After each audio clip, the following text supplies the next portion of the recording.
They said she brought death with her. They said the moment she married, the shadows thickened around her like a curse waiting to strike. When Lira's husband died just 3 weeks after the wedding, crushed beneath a collapsing barn roof during a late-night storm, her parents barely waited for the funeral pyre's smoke to fade before the whispers began. At 19, Lira should have been wrapped in the bright, hopeful colors of a new bride. Instead, she was shoved into a widow's white, her life sold to superstition and fear. Her mother avoided her eyes. Her father avoided her altogether. The neighbors crossed themselves when she passed, muttering prayers under their breath, as if her presence alone invited misfortune. The final blow came on a bleak morning brushed with frost. Her parents stood before her with rigid expressions, as though they had already rehearsed what they were about to do. A small bag of clothes hung from her father's hand. "You cannot stay," he said. His voice was stiff, splintered with something that might have once been love but had been smothered by fear and gossip. Lira felt the ground tilt. "Where will I go?" Her mother's lips trembled before tightening into a thin line. "Anywhere the curse does not reach this house." They walked her to the edge of the forest as if escorting a spirit back to the wilderness. The sky was a flat sheet of gray, swallowing color from the world. Lira clutched her shawl tighter around her shoulders, trying to understand how the people who had once tucked her into bed, wiped her childhood tears, and braided her hair had turned into strangers. Her father set the bag at her feet. Her mother whispered a quick prayer, for protection, for distance, for luck. Lira didn't know. "Please," Lira whispered, "don't leave me here." Her father didn't look at her. "You carry misfortune. We cannot risk it. Go before the sun sets." Then he turned. Her mother hesitated for a breath, eyes glassy with regret or fear. Lira couldn't tell. Then she followed him, steps quick, as if she couldn't escape fast enough. Lira stood alone, the taste of abandonment bitter in her mouth. The forest loomed before her, tall pines like dark ribs, wind curling between them in eerie whistles. Her breath puffed white in the cold air as she picked up the bag and walked. She told herself she had no other choice. She told herself she was strong enough. But after hours of trudging through tangled underbrush and uneven ground, her strength cracked. Her shoes tore on sharp rocks. Her fingers numbed. The wind howled louder as night pressed its icy fingers across the mountainside. She stumbled over a root, falling to her knees. Pain shot up her leg, but she forced herself to stand again. "Keep moving," she whispered. "Keep walking. Don't stop." Because stopping meant thinking about her husband's laugh, the warmth of his hands, the way he used to call her sunrise, because she always woke before dawn. Thinking meant drowning in the grief she had barely begun to face. Walking numbed everything, her mind, her heart, her skin. By the time the sun dipped into the jagged peaks, darkness pooled thick around the trees. Lira's breath grew shallow, each inhale tight with fear. The forest felt alive, shifting with unseen creatures. She tightened the shawl around herself, but the cold cut through like knives. Her legs finally gave way near a clearing. A fallen tree lay ahead, its trunk split and covered in moss. She crawled toward it, dragging her bag, feeling the edges of consciousness fray. Sliding down beside the trunk, she curled into herself, trying to preserve the last scraps of warmth. That was the first thing Lira felt, soft, steady warmth that wrapped around her like a cocoon. For a moment, she wondered if she had woken in a dream, in the afterlife, or in a memory she no longer had the strength to hold. But when she opened her eyes, she found herself lying on a wooden bed inside a small cabin lit by the glow of a fire. Thick wool blankets weighed pleasantly on her body. A pot simmered on a stone hearth. The smell of herbs, pine, and something savory drifted through the air. The room felt safe, too safe for the terror she had just lived through. She tried to sit up, and a sharp ache shot through her muscles. Slowly, the voice came from her left. Lira turned her head and saw him, the mountain man. He sat on a sturdy chair, leaning forward slightly, elbows resting on his knees. In his hands he held a small block of cedar and a carving knife, shaping the wood with calm, deliberate strokes. He looked younger than she expected, not yet 30. His beard was thick and unkempt, but his eyes were gentle, their dark color softened by the firelight.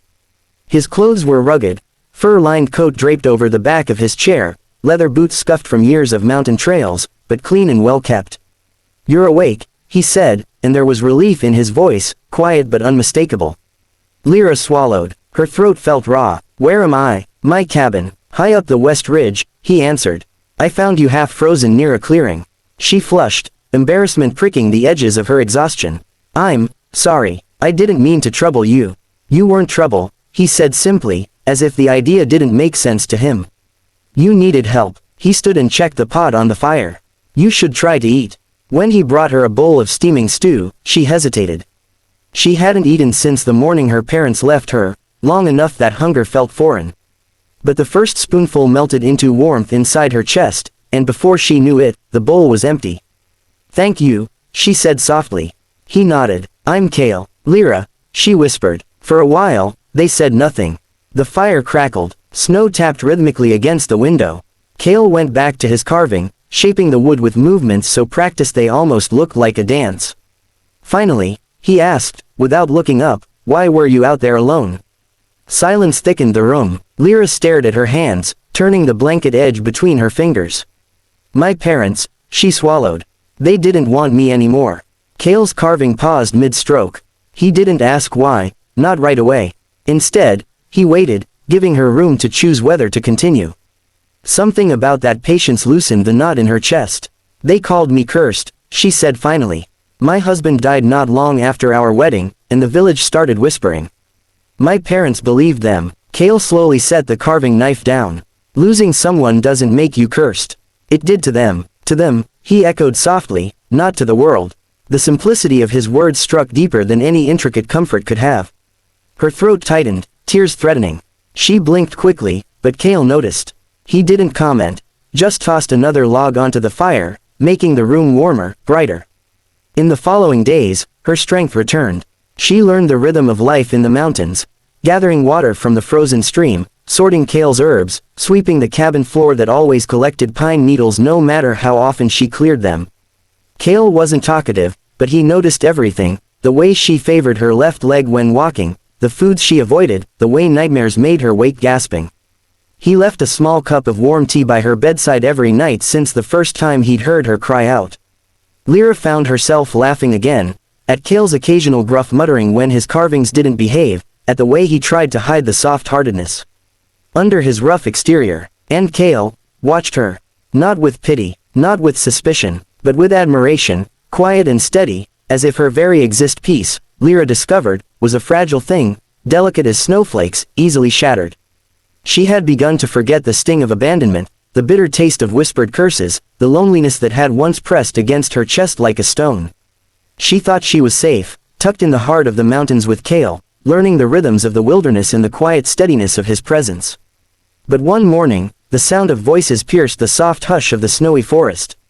Lira had been chopping wood for the fire when she saw figures approaching along the winding path. Her parents, flanked by villagers, their expressions a mixture of fear, shame, and something else she couldn't immediately name, guilt, perhaps, or desperation. Her stomach twisted. They came for me," she whispered, almost to herself. Kale's hand rested briefly on her shoulder, grounding her. "Let's see what they want," he said, his voice calm, unflinching. The villagers halted at the edge of the clearing. Lyra's mother's eyes were wide, shimmering with unshed tears. Her father's jaw was tight, lips pressed in a thin line as though he could hold back words by sheer force of will.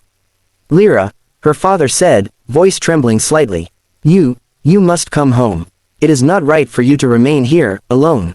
People are talking, and talking." Lyra's voice, stronger than she expected, cut through the cold air. "Do you mean judging, whispering, blaming me for things I could never control?" Her mother faltered. We only meant. You abandoned me." Lyra's words were sharp as the mountain air. She stepped forward, her red cheeks flushed with more than cold. "You left me in the forest. You left me to die. And now you think shame or gossip can undo that?" The villagers shifted, uneasy, exchanging glances. Some looked embarrassed, others seemed uncertain, caught between loyalty to her parents and an understanding that the girl before them was not the fragile, cursed figure they had been told about. Kale moved slightly in front of her, not possessively, but protectively. He was a silent pillar of strength, steady and unyielding, his gaze sweeping the group without fear. "She stays where she chooses," Kale said simply. His voice was calm but carried the weight of certainty. Her father sputtered, searching for words, for authority, for the fear that might bend Kale to their will. None came. His mother's hands trembled at her sides. The villagers murmured, shifting uneasily, sensing that the curse they had feared was nothing more than superstition. Lira felt a strange, liberating calm wash over her. The anger, sharp at first, melted into clarity. She realized that the power her parents and the village had once held over her had always been an illusion, one she no longer needed to respect. "I am not cursed," she said, voice rising so all could hear. "I am alive, I am strong, I am not your property, your burden, or your shame. I do not answer to fear disguised as morality. I answer to life, and I choose it here, with Kale, in this place that has given me warmth, safety, and hope." Silence fell. Her parents' faces were pale, drawn, as if they had never heard such words spoken by the child they had once claimed to protect. One by one, the villagers lowered their heads.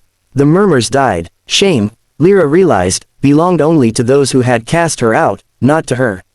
Her father's hands shook as he stepped back. We were wrong," he whispered.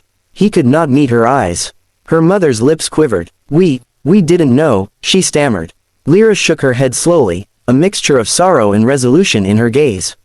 "You abandoned me," she said. "And I forgive you, not because you deserve it, but because I will not carry the poison of your fear any longer." Her parents turned wordlessly and began the trek back down the mountain. The villagers followed, leaving her alone in the clearing with Kale. She exhaled deeply, the tension draining from her body. Kale stepped closer, his presence steady and reassuring. She looked up at him, seeing not just the man who had rescued her, but the one who had given her a second chance at life. "You didn't have to defend me," she said quietly, brushing a strand of hair from her face. "I know," he replied. "But I wanted to." Lyra's heart fluttered with a feeling she had not dared to name for weeks, hope. She reached out, taking his hand. "Kale, may I stay?" His gaze softened, and a small, rare smile tugged at his lips. "Lira," he said, his voice low and steady, "you can stay for as long as your heart wishes. You are not a burden, not a curse. You are welcome here." Tears pricked her eyes, but they were tears of relief, of gratitude, of a long-held ache finally healed. For the first time in her life, she felt truly seen, truly safe. The snow continued to fall outside, covering the mountain in a quiet blanket of silver, but inside, the cabin glowed with warmth, laughter, and the steady heartbeat of two people who had found each other amidst the cold and cruelty of the world. Ents made his cabin less empty.